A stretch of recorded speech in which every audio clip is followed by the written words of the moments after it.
वो ऐसे गीत गाता फिर नगरी दरबार और ये दरबार। आप लोग तो जानते ही नहीं। आप कौन सा दरबार जाते हो?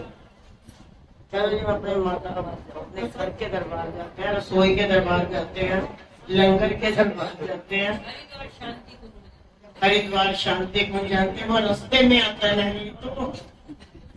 नंगली तो पहले ही आ जाता, आधे रास्ते में। बताओ क्या किया जाए। और ऐसे कितने लोग हैं, हाथ खड़े करो, जिन्होंने अभी तक नाम दीक्षा नहीं दी।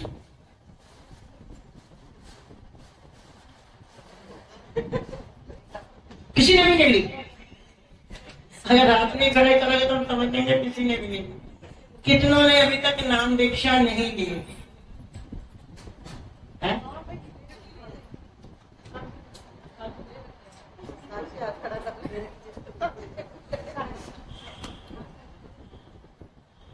कबीर जी ने एक जगह कहा है, मैं नहीं कह रही, अब 4 तारीख की पूर्णमासी और कबीर जी का ही बर्थडे आ गया तो कबीर जी की याद आ गई। कबीर जी ने एक जगह कहा है कि सतगुरु के दर्शन पल पल में कर ले, पल पल। फिर उन्होंने थोड़ी हम सब पे दया कर दी। उन्होंने कहा चलो पल पल नहीं कर सकते तो दिन में एक बार, दिन में एक बार तो हो ही जाने चाहिए। फिर और आप सब पे दया कर दें। कहते कोई बात नहीं, एक दिन छोड़ के सही, हफ्ते में एक बार दर्शन कर लो। फिर कहते हफ्ते में नहीं आ सकते हो तो महीने में एक बार दर्शन कर लो। और रहमत कर दी कलयुग के जीवों पे। कबीर जी बहुत दयालु थे। उन्होंने कहा चलो कोई बात नहीं,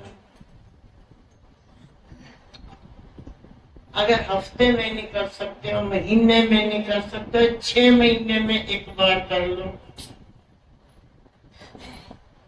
6 महीने में एक बार तो जाके दर्शन करने चाहिए। फिर उनको थोड़ा सा जोश आ, कहते अगर 6 महीने में नहीं तो साल में एक बार दर्शन जरूर करने चाहिए। अगर कोई साल में एक बार दर्शन नहीं कर सकता, उसको मनुष्य कहलाने का ही अधिकार नहीं, वो इस शक्ल में पशु है। मेरा कहना नहीं, कबीर जी का। अभी बर्थडे आ रहा, पूछ लेना उन्हीं से कि तुमने हमको पशु काहे बना दिया, वो बताएंगे तो हिंदी में।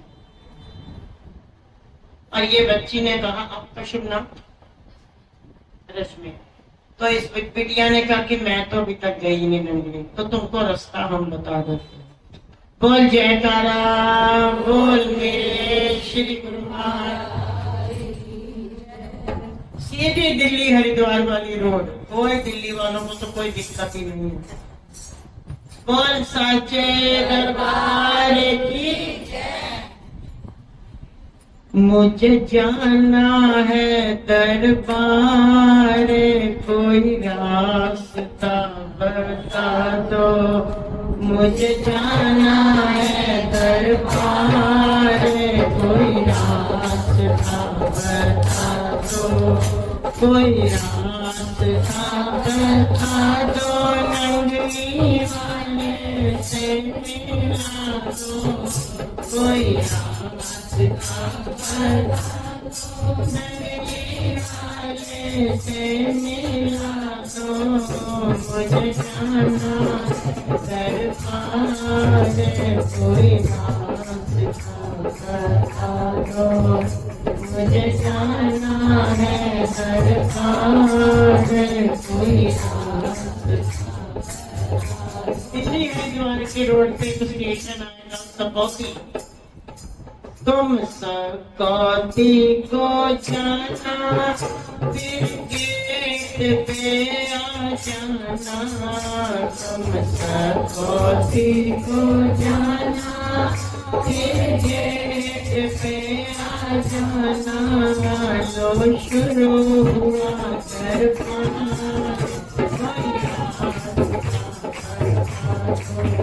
लो शुरू हुआ सरकार,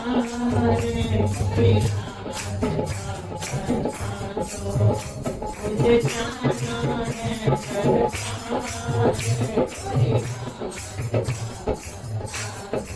इनको जाना है सरकार,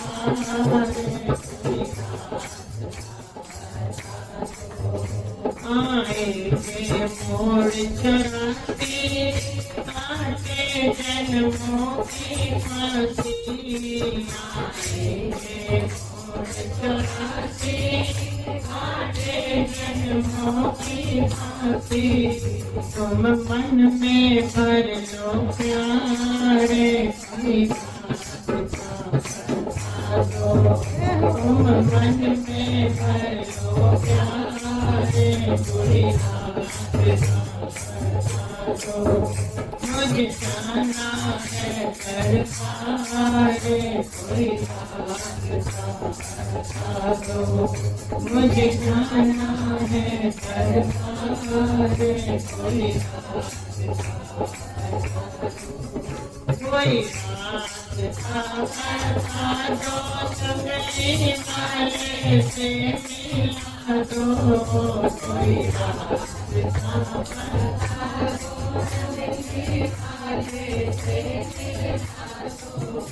मुझे जाना है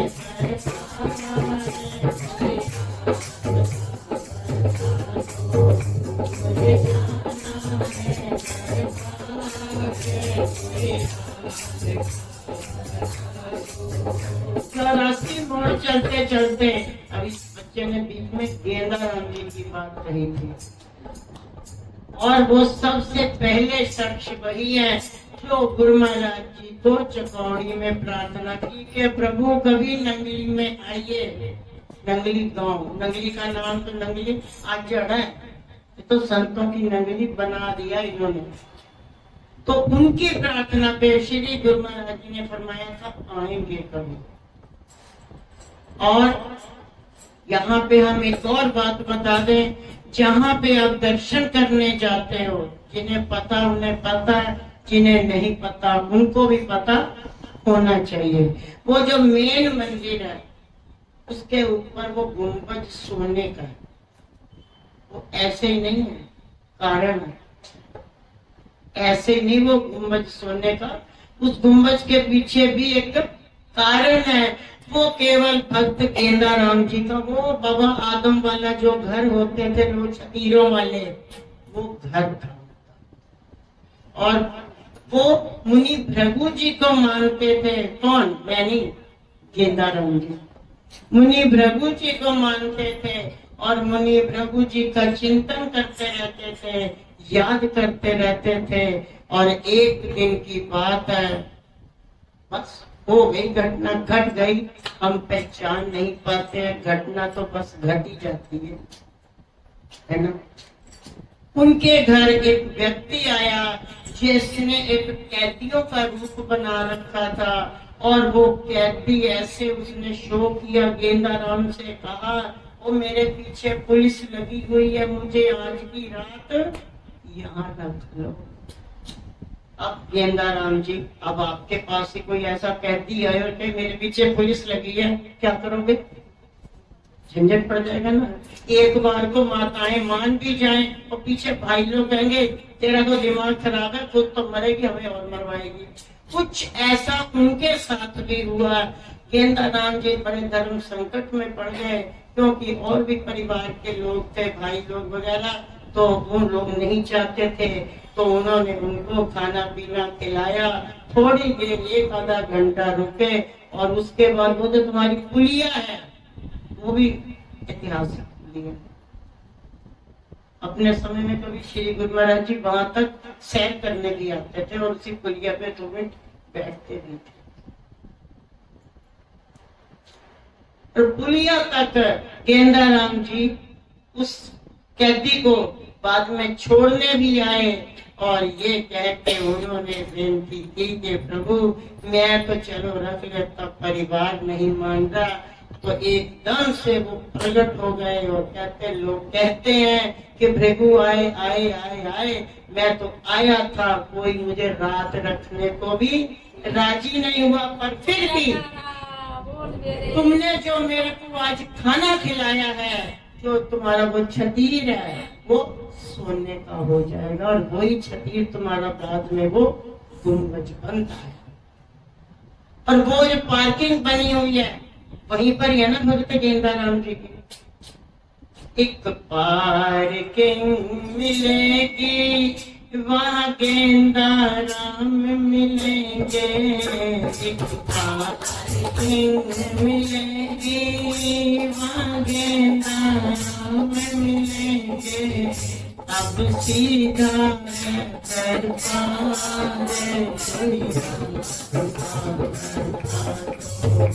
अब सीधा है दरबार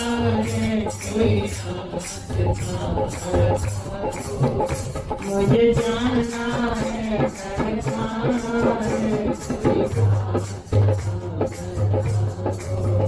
मुझे जाना है दरबार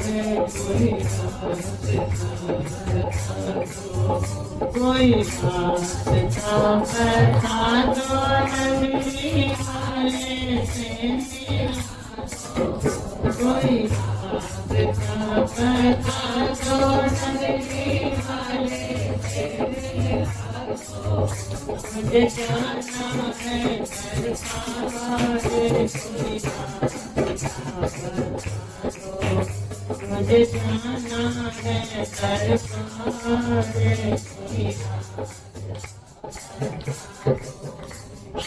नल पे जाके नहाना, तन मन को शुद्ध बनाना, नल पे जाके नहाना, तन मन को शुद्ध बनाना, फिर करना तुम दीदार फिर करना तुम दीदार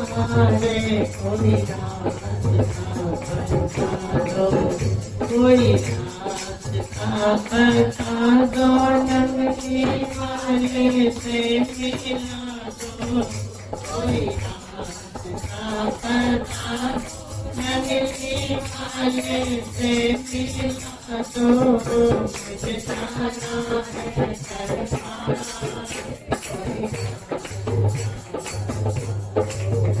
मुझे जाना है दरबार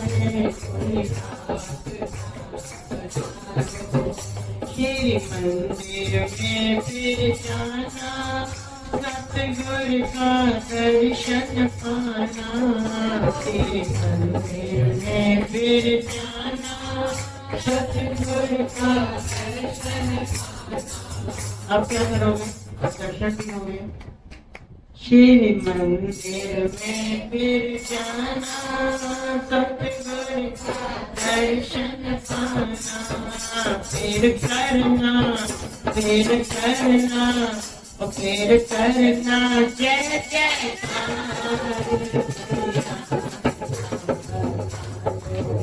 फिर करना जय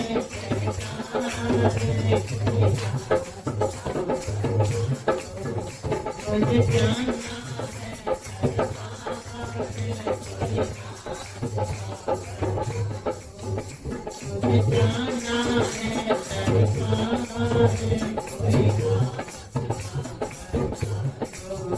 कोई रास्ता बता दो नगरी वाले से मिला दो, बता दो नगरी वाले से मिला दो, मुझे जाना है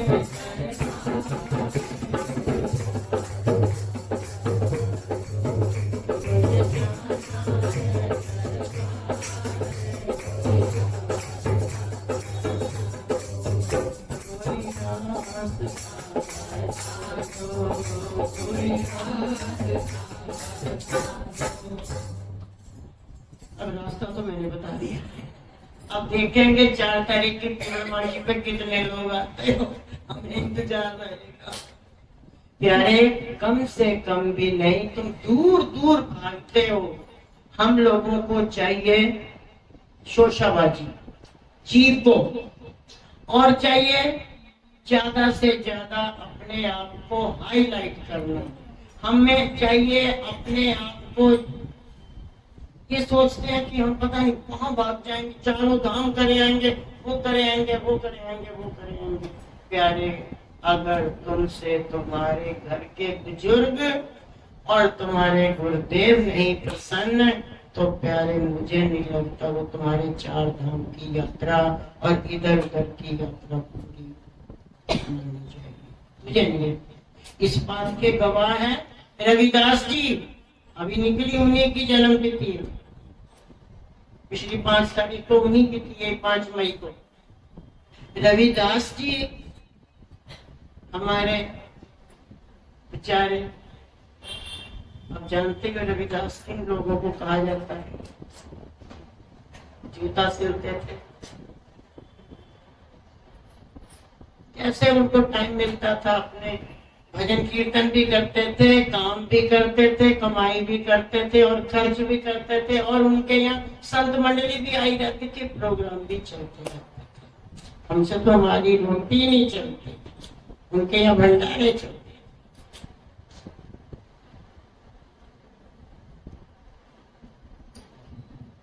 हाँ, उनके पास तीर्थों पे जाने का कोई टाइम नहीं था। ये बेचारे गली में आया, गली में खाया, वो लिखा था। एक बार एक ब्राह्मण देवता ने रविदास जी से कहा कि रविदास जी, आप, मैं जा रहा हूं हरिद्वार दर्शन करने, तो आप जो है मेरे साथ चलो, दर्शन करके आओ। रविदास जी ने कहा कि आप जाइए, मेरे पास तो वक्त। वैसे तो तुम अपने आप को बड़े भक्त कहलाते हो, भक्त रविदास, और वैसे तुम कह रहे हो कि तुम्हारे पास टाइम नहीं है। कहते हैं हाँ, टाइम नहीं है, पर हाँ एक काम कर देना मेरा। कहते बोलो। तो उन्होंने अपने उसमें से ना एक पैसा पहले चलता था, वो 1 पैसा निकाला और दिया ब्राह्मण देवता को। कहते ये ले जाना, पर शर्त है ऐसे फेंक के मत आ जाना। अगर गंगा मैया अपना हाथ निकाल के ले तब तो उनके हाथ पे रखना, नहीं तो मेरे सिक्का वापस ले आना, फेंकने की जरूरत नहीं।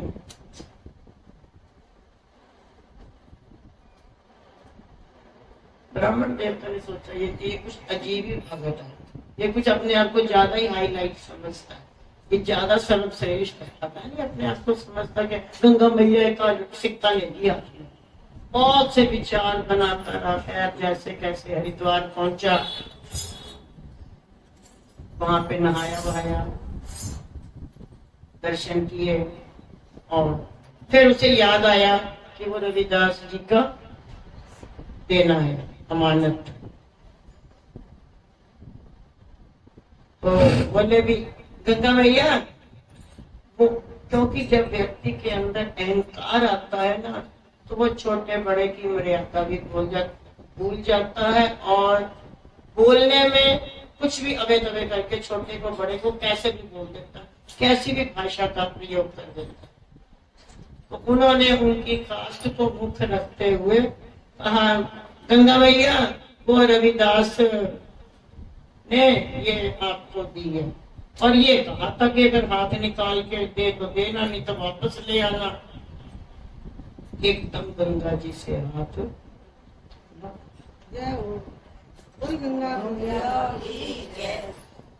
और तभी सिक्का उनकी हथेली पे रखा गंगा मैया के, और तभी एक और हाथ निकला, दोनों हाथ, दूसरा भी निकला, और आवाज आती है गंगा से कि ब्राह्मण देवता, ये कंगन मेरी तरफ से रिटर्न गिफ्ट दे देना उसको। तुम लोगों को मिला? कोई रिटर्न गिफ्ट गंगा भैया ने दिया? तो दिया तो बता दो, मैं छीनूंगी नहीं।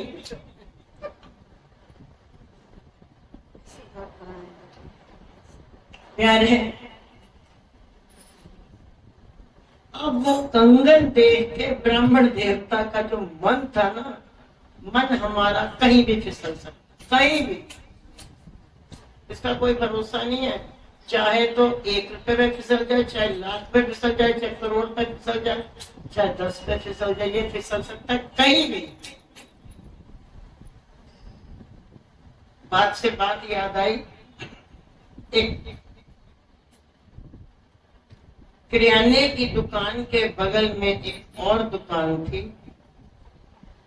सब्जी वाले की, और उसका नाम था राम प्रसाद। ज्यादा दूर की घटना नहीं, ये लखनऊ की घटना।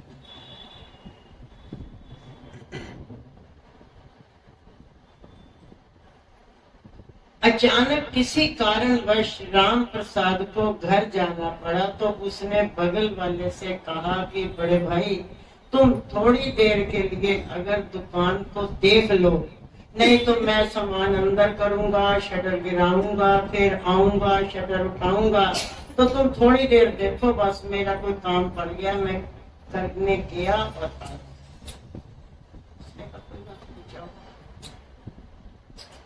अब पीछे से कुछ हो जाता है, तो सोचते हैं हो जाता है। जब वो दुकानदार वापस आता है, तो उसने कहा, देखा, तो उसने उस किराने वाले से कहा कि क्या पीछे से कोई आया था सौदा लेने? उन्होंने कहा नहीं, आए तो कोई नहीं। फिर दोबारा पूछा कि क्या कोई आया था पीछे? जब तीसरी बार भी उत्तर ना में मिला, तो राम प्रसाद ने पूछा, भाई बात क्या है? कहता कुछ नहीं, आलुओं का एक बोरा कम है।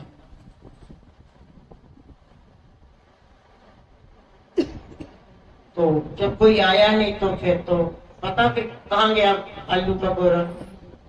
तो धीरे धीरे उसने कहा, भी मान ही नहीं रहा। वो कहता मैं क्या करूंगा, मेरे पास वैसे बहुत कुछ है, मैं तुम्हारा एक आलू का बोरा लेकर क्या करूंगा? नहीं माना।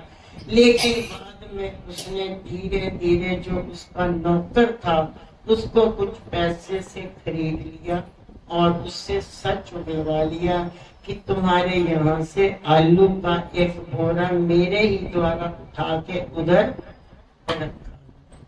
धीरे धीरे वो कंप्लेन पुलिस थाने पहुंची, और पुलिस वाला मानने को राजी नहीं। कहता मैं कैसे लिखूं तुम्हारी अर्जी? राम प्रसाद पे तो हमको पूरा भरोसा है, राम प्रसाद तो चोरी कर ही नहीं सकता। जब उसने देखा कि वो मेरा नौकर सामने और सच बता चुका है सब, तो राम प्रसाद ने स्वीकार भी कर लिया कि हाँ मैंने उठाया आलू का बोरा। लेकिन पुलिस वाला नहीं मानने को राजी। कहता मैं मान ही नहीं सकता कि तुमने आलू का बोरा उठाया, लेकिन अब मजबूरी है तो ठीक है भाई। वो खुद ही कह रहा, अपना गुनाह कबूल कर रहा। लेकिन बाद में पुलिस वाले से पूछा गया, भाई ऐसी क्या बात है, तुम इस बात को क्यों नहीं मान रहे? अब तो वो जो है आरोपी भी अपना आरोप स्वीकार कर रहा है, तो तुम क्यों नहीं मान रहे? कहता मैं कैसे मानूं? एक बार की, कुछ पुरानी बात नहीं है, कुछ ही समय पहले की बात है। एक लड़की की शादी थी और वहां से जब उसकी बारात लेकर के जा रहे थे, तो उनका जो है जेवरों से भरा हुआ वो जो बैग होता वो पूरा कहीं गिर गया था, और वो इत्तेफाक से इसी के हाथ, राम प्रसाद के हाथ ही लग गया था। और उसने इसको खोल के देखा, उसमें जो है ज्वेलर का एड्रेस था, उसको फोन किया और आकर के पुलिस में वो थैला जमा किया। और उससे जो है उनको ज्वेलर से उसके घर का नंबर मिला, लड़की के बाप का, उसको बुलाया गया और ये जेवर उसको पहुंचाए गए। तो हम कैसे माने वो लाखों के जेवरों पे नहीं इसका मन डामाडोल हुआ, तो हम कैसे माने कि एक गोरी आलुओं पे।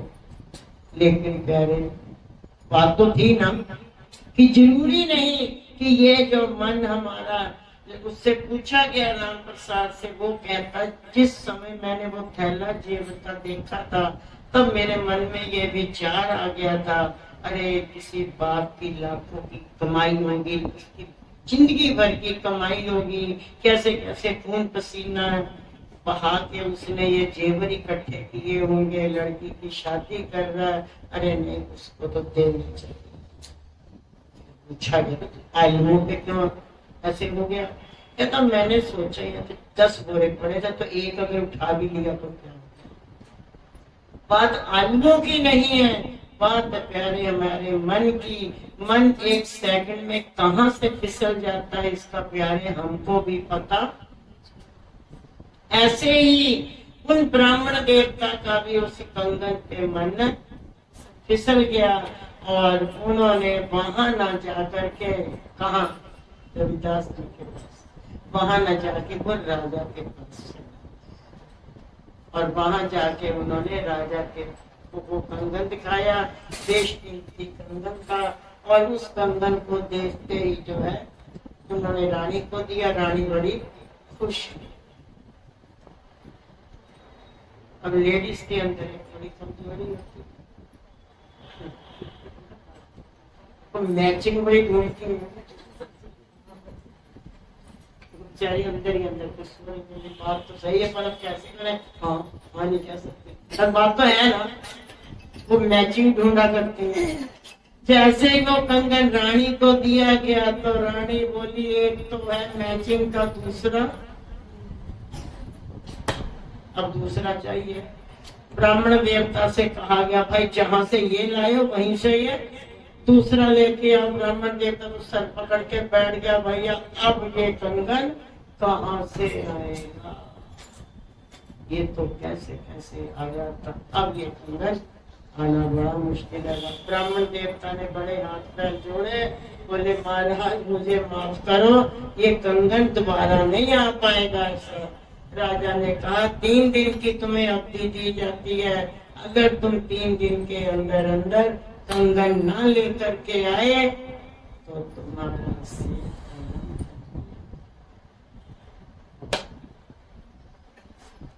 मरता क्या ना करता। कहाँ पहुंचा? वापस वही रविदास जी के पास ही। संत शरण में मिलेगा सब कुछ, इसीलिए तुम भी नंगे जाओ हरिद्वार, सकोती रास्ते में ही पड़ता है, गुरु महाराज जी से मिलते हुए जाया करो, उनमें डबल हो जाएगा तुम्हारे। वापस गया रविदास जी के पास और उनसे बोला तो उनको जानते तो वो थे, फिर भी उन्होंने ऐसे ही आओ ब्राह्मण देवता बड़े दिनों पे आए, वो मेरा सिक्का दिया नहीं दिया था गंगा मैया को, गंगा मैया ने लिया या नहीं लिया? उन्होंने तो अपना सारा रोना रो दिया, कहते हुए गंगा मैया ने तेरा वो भी लिया था और तुझे रिटर्न गिफ्ट भी दिया था, पर बस ऐसा ऐसा हो गया। अब मेरी जान सूली पे टंगी है, उसके साथ का एक और चाहिए, वो कहां से आएगा? या तो तुम एक सिक्का और दे दो तो भगवान जाके और ले आओ। रविदास जी हंसे, उन्होंने कहा उसकी जरूरत है, तुम तो दे देते कंगन, या बहुत पड़े हैं, बोल कितने कंगन चाहिए? बोले महाराज एक ही दे दो, मेरी जान खतरे में है। तो उन्होंने जिस कठौती में वो अपने चमड़े अमड़े को धोते थे, कहते जरा इसमें ऐसे झांक के देखो। जब उन्होंने पंडित जी ने उस कठौते में देखा तो वहां तो वैसे हजारों कंगन पड़े। बोले बोल उठा ले जितने चाहिए। लालच में तो आ रहा था, लेकिन जैसे ही उसने हाथ अंदर को किया ऐसे एक ही उसके हाथ में आया, बाकी के कंगन नीचे पहुंच गए। एक ही उसके हाथ में है और वो वही कंगन लेके गया और उसकी जंग छूटी। तभी से ये तुम्हारा मुहावरा सा बन गया है, मन चंगा तो सब जानते हो, पर मानते कोई नहीं। बात तो बड़ी पुरानी है। प्यारे, हमें हमारे जीवन में अच्छा एक और बात दिया था, तीर्थों की ही बात चली है, फिर हम तुम्हारे तीर्थों की एक और बात। गए थे हम भी, वैसे गुरु महाराज जी के कृपा से चारों धाम मेरे भी हो चुके हैं, पर जब तक नंगली धाम नहीं गए तब तक सारे धाम मेरे। नंगली धाम गए तो जैसे 4 धाम है, लगता नंगली साहब चले गए तो 2500 धाम हो गए। कोई और भी आसपास का हुआ तो वो भी हो। हम ऐसे कहीं नहीं जाते कि जा रहे हैं हम हरिद्वार जा रहे हैं तो जब फलाने जा रहे हैं। हाँ, कहीं जा रहे हैं, किसी ने कहा भाई जी साथ चलो, चलो। बात बड़ी पुरानी है, ये नया नया ही मिला था, 94 की बात है। तो गुप्ता जी के घर, सब जानते हो उनको, अक्सर 16 नंबर गली में श्री हरदयाल गुप्ता जी, अब तो वो मैंने बुला लिए, ऊपर आंटी हैं, तो उनके घर में स्वामी जी ने मुझे सबसे पहले लाके पटका था और माता से कहा, अंगूरी बहन मैं अपनी बेटी तुझे सौंप रहा हूँ, या फिर मेरे को हमारे पीछे सुमन भाभी पीछे सुनकी बैठी, हमारे लाला जी लालचंद जी पहले पहले अंकल जी, या फिर वो बेटी मानते थे। सन्यास मिला है जब, तो सबसे पहले उन्होंने अपने घर में सत्संग करवाया था, ये कह के कि आज हमारी बेटी को चुनना मिले। वो बेटी कह रहे इस तिगड़ी बिगड़ी से तुम्हारा बड़ा पुराना नाता, पर पता नहीं क्यों तुम लोग आगे ही नहीं बढ़ते हो, हमसे काहे करनी छुड़ाते हो, हम भी पीछे आ ही जाते हैं। बहुत बचते हो आप लोग, और हम भी पीछे पीछे भाग जाते हैं। तो वो लोग जो है वहां जा रहे थे तुम्हारे जगन्नाथ पुरी। अचानक चलने लगे तो अंकल जी के मुंह से निकला, अच्छा भाई जी जा रहे हैं, पीछे बच्चों का ध्यान रखना। अभी थोड़ी देर पहले वो दबिश कह रहा था हम कश्मीर जा रहे हैं, मैं मुझे नहीं ले जा रहे। तो ऐसे जो है बात चली, तो उन्होंने भी जो है मेरे से यही कहा, कहते अच्छा भाई जी हम ना पुरी जा रहे हैं, तो आप हमारा उनका ध्यान रखना, पीछे बच्चों का। तो मैंने अंकल जी से मजाक में कह दिया, मैंने कहा अंकल जी मुझे नहीं लेके जाओगे, अपनी बेटी को छोड़ जाओगे? कहते अब चल पड़ोगे तो जैसे मुझे नहीं पता। वो जिसके द्वारा जा रहे थे उनसे बात की, कहते जस्ट एक लेडी सीट कैंसिल हुई है, लेडी जा सकती है। अंकल जी कहते मैंने भी लेडी ही चाहिए, जेंट्स मुझे भी नहीं चाहिए। ऐसे बात पहुंचे। तो जो गए जगन्नाथ जी उनको पता होगा, कौन कौन गया, जो भी जगन्नाथ जी गए उन्हें पता होगा वहां पर एक गलत वृक्ष है, तो वहां पे वो धागा आगा बंधवाते हैं पंडित लोग और वो कुछ छुड़वाते हैं। तो हम 15-20 लोगों का था ग्रुप, उसमें एक बहुत ही बूढ़ी माता, मेरे ख्याल 70 क्रॉस कर चुकी होगी, बुजुर्ग, उनके आगे तो ये बड़ी जवान बड़ी बुजुर्ग की होगी, आप जब उनके आगे। तो वो माता जब वहां पे वो छोड़ने की बात आई, तो वो माता ने मुझसे पूछा बिटिया हो? मैंने हाँ बोला हो। तो कहती तुम का छोड़ी हो? मैंने कहा माता तुम का छोड़ी हो? तो जिनके साथ हम गए थे तो वो माता बोली अरे अम्मा तुम जाओ, जो छोड़ना छोड़ो, इनके वैसे ही आती रोटी तुम छुड़वा दो, ये वैसे ही नहीं कुछ खाते, तुम हो नहीं हो, छोड़ो इनका वैसे सब चुपड़ा पड़ा। खैर,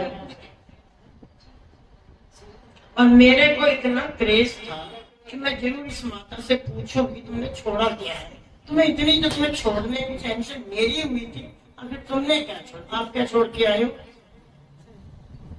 कुछ तो छोड़ा ही होंगे, कुछ नहीं छोड़ा ये तो वहां वो छुड़वाते हैं। कायदे अनुसार प्यारे ये प्रथा हमारे ऋषि मुनियों के द्वारा चली है और उन्होंने ये नियम बड़े सोच सोच के चलाया कि हमें अब तीर्थों पे जाकर के कुछ ना कुछ छोड़ना चाहिए। बात चली थी विकारों की। मान लीजिए मैं अपने क्रोध से बड़ी परेशान हूँ तो मैं हरिद्वार गई, डुबकी मारी और मैं क्या, गंगा मैया आज से क्रोध मैंने तुझको दिया, नहीं छूटेगा। घर पे आएंगे, आएगा गुस्सा, जैसे गुस्सा आएगा तो साथी याद कराएंगे ये तो गंगा मैया को दे आई थी, वापस कैसे आ गया। तो धीरे धीरे कहते हो ना, ट्राई ट्राई अगेन, बार बार प्रयत्न करते करते एक दिन कम से कम एक विकार से तो छुट्टी मिली। अब युग पलट गया, अब आया है कल युग। अब विकार को कौन छोड़े, बड़ा मुश्किल है। क्रोध अगर हमने छोड़ दिया तो घर आके बच्चों को हम कैसे पीटेंगे, तो बड़ी समस्या है। लेकिन लोग छोड़ेंगे तब भी दिक्कत, वो छोड़ेंगे तो भी दिक्कत, कोई विकार नहीं छोड़ते। तो पंडित लोगों ने एक नियम बना दिया कि कोई फल फ्रूट छोड़ दो, कोई सब्जी छोड़ दो, कुछ भी छोड़ दो। तो अब छोड़ने की बात आई तो सब्जी भी छोड़ सकते हैं। अब तो मैंने जब से वो स्वामी जी की घटना घटी है, आपके स्वामी जी को बड़ी गाजर पसंद थी तो मैंने गाजर उन्हीं को दे दी। गाजर नहीं लेते भाई, क्योंकि वो उनको पसंद थी, इसलिए मेरा कोई मतलब नहीं इससे, क्योंकि उन्हें पसंद थी तो उनको दे। तो ऐसे ये होता है। या फिर छोड़ने की बात है तो वो चीज छोड़ो जो तुम्हें बहुत पसंद हो। मान लो आम बहुत पसंद है तो आम दे आओ जगन्नाथ जी को, तो मौसम में तो मिलता है। गुरु जी अब भाई जी वो भी छुड़वा दो, तो भाई उसे बताइए, वो तो शुगर भी छुटवा देगा। तो शुगर छुड़ा। तो मेरा इतना क्रेज है, मेरे को ये इतना तक मैं ये माता से जरूर पूछूंगी, माता तूने छोड़ा क्या, तेरी तो जान छूटने वाली है, पता नहीं श्वास तेरा कहाँ अटका घूम रहा है। 80-85 साल की माता हमारी, फिर मसल और जैसे ही सब छोड़ छाट के आ गई, पर मैं नहीं रुक सकी। मैंने कहा अम्मा कहाँ छोड़े आई, कुछ तो छोड़े आई ना। कहती हाँ हाँ छोड़े आई। मैं क्या छोड़े, कहती मैंने आज से जिमीकंद खाना छोड़ दिया। मैं खाया वैसे कभी, कहती है ये तो खाने की चीज है, तूने तू ही खा, तूने बनाया ना। बताओ जी बात कहाँ से चली थी और कहाँ पे जाके खत्म की। जब हमारे ऐसे विचार होंगे तो हमारी तीर्थ यात्रा कैसी हुई है? प्यारे, तीर्थ यात्रा अगर करनी है तो कम से कम घट में 1-1 घंटा का नियम बना लो सिमरन करने का। तुमको ये जो परमात्मा, कुछ लोग कहते हैं हम तो बड़े गरीब हैं, और एक संत हुए भीखा शाह जी, उन्होंने एक जगह साफ लिख दिया भीखा भूखा कोई नहीं है। ये भीखा जी ने कहा भीखा भूखा कोई नहीं, सबकी गठड़ी लाल, गठड़ी खोल न देखते तभी ते भयो। अर्थात उनका ये कहना है कि कोई भी व्यक्ति गरीब नहीं है, क्योंकि सबके पास अनमोल श्वासों का खजाना है, और वो मालिक जो बैठा है अंदर श्वासों पे जो गठड़ी है, अगर हम इसी को खोल देते हैं, इसी के ऊपर हम रिसर्च करनी शुरू कर दें। एक बचपन में मुझे गेम बड़ी पसंद थी, कबड्डी।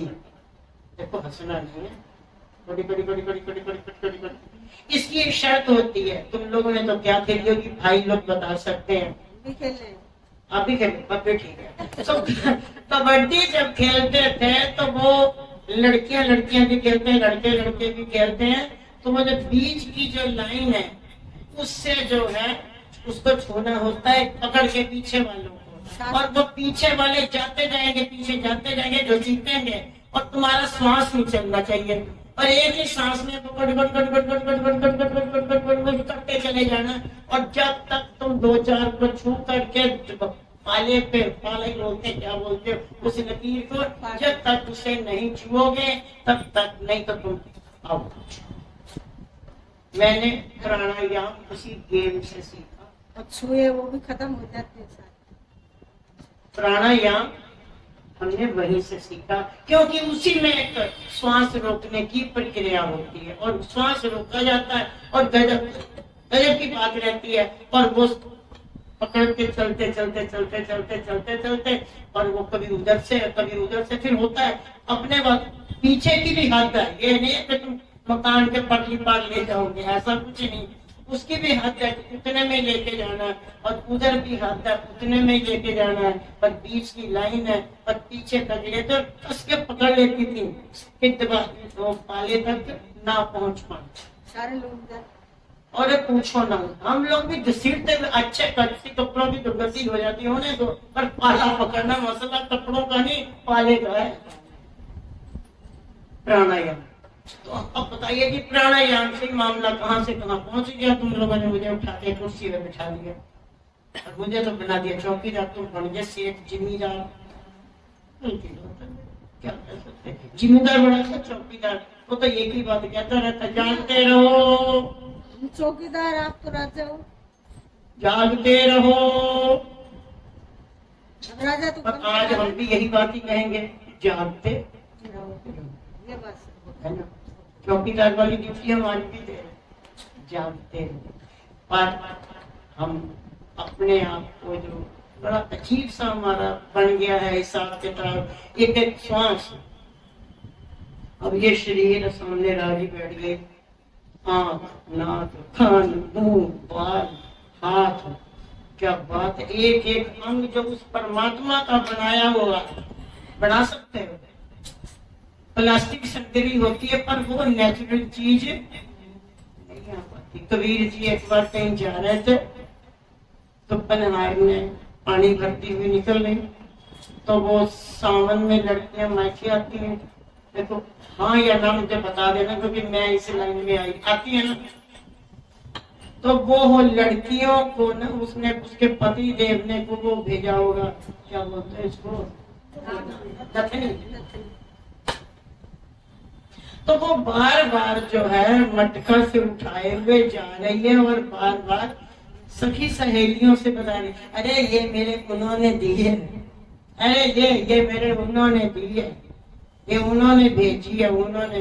पीछे कबीरदास जी निकल गए, उनको बड़ी अजीब लगी बात, नथनी उन्होंने दी है, नथनी उन्होंने दिया, हद हो गई।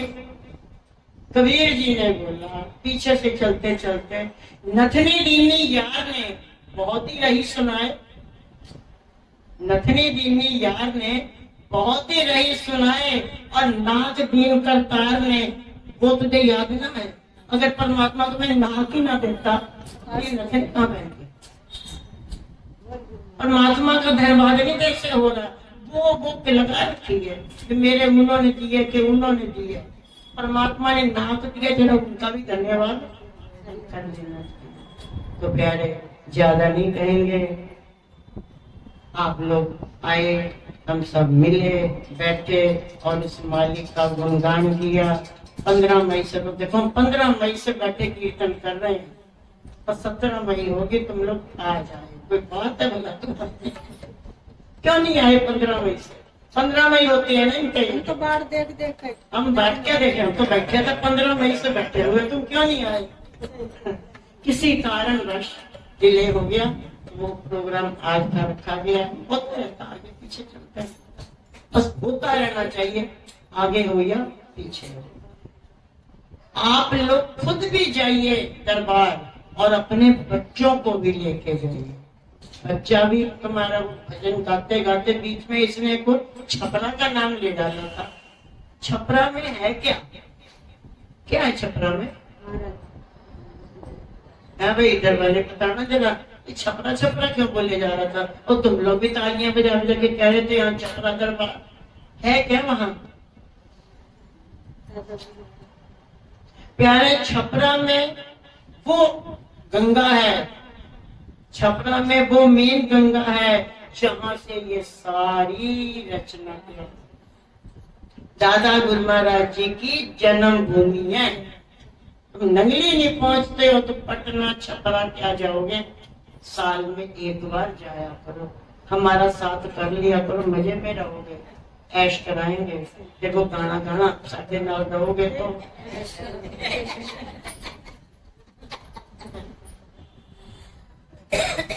नाल दवांगे तो साडी ऐसी है, क्योंकि हम मालिकों के साथ। तो प्यारे, छपरा में वो धारा निकली है, अगर वो छपरा से धारा ना निकली तो हम सब अनाथ होते, हमें संभालने वाला कोई ना होता। क्योंकि छपरा में ही दादा गुरु महाराज जी, आज हमको एसी चाहिए, कि बुरा नहीं मनाना, गर्मी बड़ी है, ये बहुत है, प्यास है, चप्पल है तो फलाना है तो ढिमाका है। दादा गुरु महाराज जी छपरा से अर्थात बिहार से चले। उनकी भी हिस्ट्री कभी फुर्सत में बता देंगे, लंबी है। ब्राह्मण कुल में जन्म लिया और फिर बीच में काष्ठ माँ का दूध पिया श्रीवास्तव जी का, और करते करते जीवन में इन्होंने बहुत स्ट्रगल भी किया और उर्दू, अरबी, फारसी सब भाषाओं का भी ज्ञान लिया। और करते करते करते करते इन्होंने पहले ही उनसे कह दिया था केदार घाट वालों से कि मुझको शादी नहीं। फिर उन्होंने कहा कि भाई अब जिनके पास तुम रह रहे हो वही काष्ठ माँ, उन्होंने तुमको अपने बेटे की तरह पाला, ये बात उनके सामने मत रखना, उनके जाने के बाद तुम्हारा जो मन हो वो कर लेना। तो जब माता जी का शरीर छूटा तो वहां से फिर जो है ये निकले, द्वारा घर नहीं आए, शमशान से ही निकल पड़े। अब ये देखिए, हम ये मेरा घर, ये मेरी कुर्सी, अरे ये मेरा माइक नहीं है आपका, हम नहीं लेते हैं, ये मेरा माइक और ये मेरा ये और ये मेरा वो, लाखों की कोठियां छोड़ दी, दो जगह का मकान छोड़ दिए वास्तव जी का और उधर उनका भी, और छोड़ दिया और छोड़ छाड़ के सीधा शमशान से अकबरपुर को जंगलों की ओर निकल गए। अकबरपुर बक्सर के जंगलों में तपस्या करते करते करते करते पद यात्रा करते हुए हमारे पाकिस्तान चकौड़े उधर टेरी पहुंच गए, और टेरी में जाके नगरी वाले को ढूंढ के लाए। हम लोगों के लिए क्या जरूरत थी उनको ठगियां करने की, और तुम जाकर के एक बार धन्यवाद नहीं कर सकते हो? कैसे बच्चे, गंदे बच्चे नहीं बनना। स्वामी जी के पुराने बच्चे हो आप लोग, और आप लोग गंदे बच्चे बनोगे। स्वामी जी क्या बताओ जी। पूर्णमासी आप सबके लिए रखेंगे, हमें कोई जरूरत नहीं है, केवल आप सबके लिए रखी कि कम से कम महीने में एक बार बहाने से हमारी हाजिरी लग जाएगी। और गुरु महाराज जी को तुम लोग अपने दर्शन दे आया करो, उनके नहीं करने मत करो, अपने ही दे आना, ठीक है ना? गुरु महाराज जी खुश हो जाएंगे, अच्छा मैंने आपके दर्शन कर लिए, बहुत अच्छा होगा। तो आप लोग अपने दर्शन दे आना, पूर्णमासी की पूर्णमासी, और फिर लंगर भी मिलेगा, दर्शन भी मिलेंगे, गुरु महाराज जी का प्रसाद भी मिलेगा, स्वामी जी का भी आश्रम है, जाके वहां भी दर्शन करो। कम से कम जाके एक बार देखो तो स्वामी जी ने अपने घर को तोड़ ताड़ के कैसे का कैसे बना डाला। आप लोग जाना चाहिए या नहीं? तो इस पूर्णमासी पे कौन कौन आ रहा? एक हाथ उठा, बड़ी हिम्मत को दबिश्ता उठा। बच्चे के अंदर संस्कार जरूर भरो, जब तुम्हारे खुद के अंदर नहीं है तो तुम बच्चे के, वो बच्चा बड़ा प्यारा लग रहा था, यहाँ पे बैठा रखा था उसे स्कूल पे, और जब भी तुम लोग कहते थे बोल जयकारा, वो खड़ा हो जाता था, साचे दरबार मिले, सब कुछ करके तुमने भजन शुरू किया, वो बैठ गए। बच्चों के अंदर एक संस्कार भरना हमारा काम है, कि कल को कोई ये ना बच्चे से पूछे भाई ये कौन है, तो कहेंगे पता नहीं, हमारे बड़े पूछते थे, पूजा कर ही लेते हैं, समझाइए बच्चों को, और बच्चों के अंदर भी थोड़ा सा अपना, बड़ा आजकल हिंदू राष्ट्र का नारा चल रहा है, तो तुम भी कम से कम अपने बच्चों को हिंदू संस्कार देने की कोशिश करो। गायत्री मंत्र है और भी जितने हैं, कुछ ना कुछ सिखाना चाहिए, और कुछ ना भी करो तो गुरु महाराज जी की आरती तो पूरी पूरी आनी चाहिए बच्चों को, है ना। तो प्यारे, ज्यादा नहीं कहेंगे, इतना ही काफी है। कोशिश करना और जहाँ तक हो सके गुरु महाराज जी को दर्शन दे के आना, उनके करना या ना करना वो तुम्हारी बात है, और तुमने दर्शन दिया। अभी भंडारे में बहुत रश था, तो हम मंदिर में नहीं जाते, उधर स्वामी जी जात महाराज जी के पास चले गए, उधर से आरती करके वापस आ रहे थे, रश इतना ज्यादा। तो मैंने कहा गुरु महाराज जी आप भक्तों का कल्याण करो, तो बाद में भी आ जाते हैं। तो दूर से मंदिर मेरे मुंह से निकल गया, गुरु महाराज जी मेरे दर्शन कर लो। पास में 2-3 औरतें खड़ी हो, ये बड़े गजब के, इनके दर्शन गुरु महाराज जी करेंगे। मैं चुप, मेरा सही नहीं। तो प्यारे, मन के अंदर कोई भी भाव लेकर के जाना, किसी भी भाव से जाना, और वो तुम्हारे भाव को तुम्हारे कहने से पहले पूर्ण करेंगे। मर्स चढ़ते भाव जरा ऐसे नहीं कि तुम और जो है हमारे बच्चों की शादी हो जाए और ये हो जाए और ये हो जाए, फूल जरूर नहीं, उनसे उन्हीं को मांग लेना, फायदे में रहोगे, है ना। तो ज्यादा नहीं कहते हैं, इसी के साथ ही वाणी को विराम देंगे। हम सब यहाँ पर आए, श्री गुरु महाराज जी का दरबार लगा, आप सब भी आए, हमको भी एक कोना मिला बैठने को।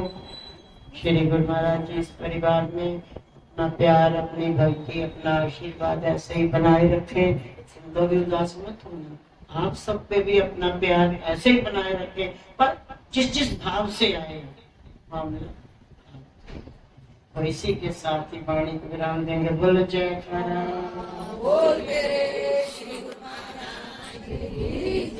बोल साचे दरबार की जय, श्री नगरी निवासी भगवान की जय, दयालु परम